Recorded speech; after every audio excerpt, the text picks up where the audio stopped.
Welcome, everybody, to this week's podcast episode for the Financial Freedom for Physicians podcast. I'm your host, Dr. Christopher Liu. And as you know, we talk about four different types of freedom: time, financial, location, health freedom. In that light, I'm always looking for entrepreneurs, people doing things on the cutting edge, and bringing those conversations to you. So today, we have a very interesting guest. His name is Victor Varnado. And let me pull up his bio, but he's actually quite an interesting per his bio, he's a Black person with albinism and he's born legally blind. So he's maneuvered the world of entertainment, entrepreneurship, and he's excelled in places that were not built for him, which is very interesting. I've always been an outsider myself, and I've always had to innovate at the margin. So today we're going to be talking about entrepreneurship for artists. And we're going to just talk about creators, thought leadership, and go from there. So, Victor, welcome. Thank you. Glad to be here. What crazy times we are living in today. I'm telling my clients, I've never seen anything like this since 2008. And then 2020 was kind of the straw that broke everything. And now everything is a literal shit show. So in that light, tell us more about yourself and we'll go from there. Oh, yeah. I would say that I am a lot of those things that you talk about. I think I do a lot of different things. Some people know me as an actor, and some people know me as a comedian or a cartoonist. And some people other than that know me as like a television producer, writer, or filmmaker. I just do different creative things. I'm interested in being an artist full time. That's what I want to do. Uh-huh. And my goal is that I want to wake up every morning and then just pursue my curiosity. That's my goal. And so, and I don't want to do dishes ever again. So I'm working on making sure that pursuing my curiosity pays the bills in such a way that I don't have to do dishes again. That's quite interesting. Because I wake up every day and I'm naturally curious about individuals such as yourself, and I get to interview them, and the internet's made that possible. I don't have to go onto Bloomberg or any of these big media outlets, and I get to have great conversations and share it. And just like you, people think the life of a doctor is glamorous, but it's actually very similar to washing dishes. It's very labor and time intensive. It's tedious. So and it's great that we can both wake up and pursue our creative passions and explore that. So what's interesting is okay, so we're now in like this Web 2, Web 3 era, and it's going to be great for creators, entrepreneurs, thought leaders. Tell us more how you fit into that. Well, I think that I fit in a couple of different ways. There's two ways. One is I was working on a project that was a self-interest project, and I ended up creating something became a patent which another company wanted to buy. So that's like a direct, like I was creating accessibility software, and then a company came out and they're like, we'd love to buy this accessibility software. So that's one way I'm in the web, but that's not my regular job. I'm not a programmer. That's not what I normally do. It just so happened that this became a thing. But then normally what I do is I am just a creator. I'm a writer, I'm a comedian, I'm a cartoonist. And so what I do, I also like to make video games. And so what I do is I have been really leaning hard into how people have perfected marketing on the internet, but using it to market myself and my projects rather than drop shipping. Yeah, it's quite interesting. Yeah, I mean, the internet has a flavor for everyone, and especially for artists and creators and influencers. Now it's a lot given an outlet for social media marketing, creative marketing, YouTubers, Instagrammers. So that's really interesting. What do you see yourself? Are you seeing more like Twitter or Instagram or YouTuber, podcast? I would say I don't do any of them as the main thing. Although I would say I hang out the most on Twitter. Like that's where I hang out the most because I'm a big talker and a writer of jokes.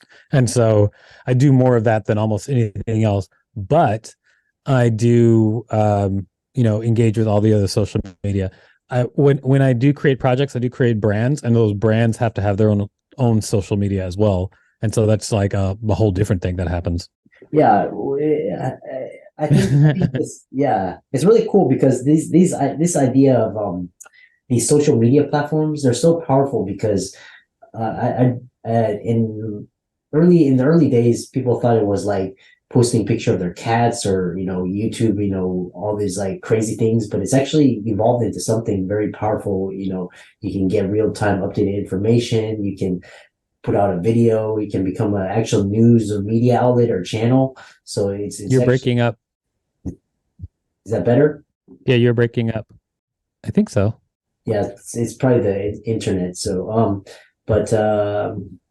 and what's interesting is that Elon said that Twitter is actually the de facto, it's the digital town square where everybody comes to talk and they tweet, and it's kind of like this digital place where people are just, talking and everything. I'm curious, how did you know you will succeed? How did I know that I would succeed? Yeah. That's actually a really easy answer.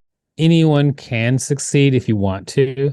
Like, really, I mean, honestly and for true, if you wanted to be a millionaire right now, there's enough information out there where you could do like some very shitty thing, like some terrible, boring work, and become a millionaire, because it's possible with the internet. It's absolutely possible. You could become a millionaire on YouTube if you're willing to go through all of the work. You could become a millionaire drop shipping, like I was describing before. If you're willing to go through all the work, you could become a millionaire doing like a lot of different things if you wanted to do those things. And so it's possible. And so I wanted to become financially successful doing only things which I enjoy. And so, but I know that I can do that because anybody can do that. And I can prove it to you right now. Here it is. Whatever you want to do, you can be successful, because there's someone out there right now doing the exact same thing worse, and they're a millionaire. So you can do it too. Yeah, it's quite insightful, very profound. And then also you've actually, looks like you've worked with Arnold Schwarzenegger. Looks like you've worked with Eddie Murphy, and looks like you've been in quite a number of very high profile works. Tell us more about that. Oh, well, I have been in a lot of stuff. When I very first started acting, I immediately got cast in just like a bunch of stuff. And I didn't really like always being like the villain or the weird guy, though. And so that's what led me to start doing other work like producing and directing instead. It's like kind of like make my own things that I did instead. Basically, yeah, when I first got into entertainment, I actually just started getting booked really fast because I was unique looking and charismatic. And so that made people really take notice of me and want me to put me in their projects. And so the very first big movie role I got was the Arnold Schwarzenegger movie. And I'd been in very small roles in indie films before that. But then this movie came out of the blue because I was dancing in New York at a dance club. A casting agent who was just like at the dance club was like, "Hey, I'm casting a music video. Would you like to be in a music video?" I got in the music video.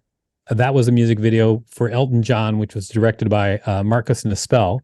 Marcus Nispel contacted me a year later and was like, "Hey, I'm doing this movie. Would you like to be in it?" And I was like, maybe. And then that was the Arnold Schwarzenegger movie. And then he was actually fired from the movie as director. And then Peter Hines took over, but I was already hired. So I was in the movie. Oh, yeah. So, yeah, it's been, wow. So it's been actually, sounds like a really interesting journey, interesting ride. And it's, what were some of your key takeaways? Like, yeah, my key takeaways from what? From your journey. Oh, from my journey? What are some of my key takeaways? Well, I haven't really taken anything away yet because I don't think it's over. I feel like I'm still doing it. So I don't have key takeaways yet. I don't know. Maybe I should think about that. Do most people have an answer for that? Yeah. So, and then looks like you. What was the first thing that you directed? The first thing that I directed was a movie called Twisted Fortune. It starred Charlie Murphy, who's Eddie Murphy's brother. Yeah, that was the very first thing that I directed, and that actually never came out. It wasn't my fault that it never came out. It was actually the executive producer was kind of like a shady dude, and he got caught. And yeah, that never came out. But then directly after that, I directed my first comedy special, which was the Awkward Comedy Show. Okay. Yeah, interesting. Yeah, I've always, it looks like you've been at South by Southwest Film Festival. I love that festival. It's in my backyard. So this has actually been a very interesting conversation. I think you're a very interesting guy and, done a lot of very interesting things. How can people follow you? I know you're on Twitter, Instagram, you have a website, and how can people contact you? Oh yeah, just follow me. Follow me wherever. Just go to supremerobot.com. That is my company. And you can just find all the things that I do. I'm actually talking right now because I do have a podcast that I would love for people to check out and also request, because we take requests on the podcast. It's called Wiki Listen, where we read Wikipedia pages and then we respond to them. And anyone can request us to read any Wikipedia page. Oh, yeah.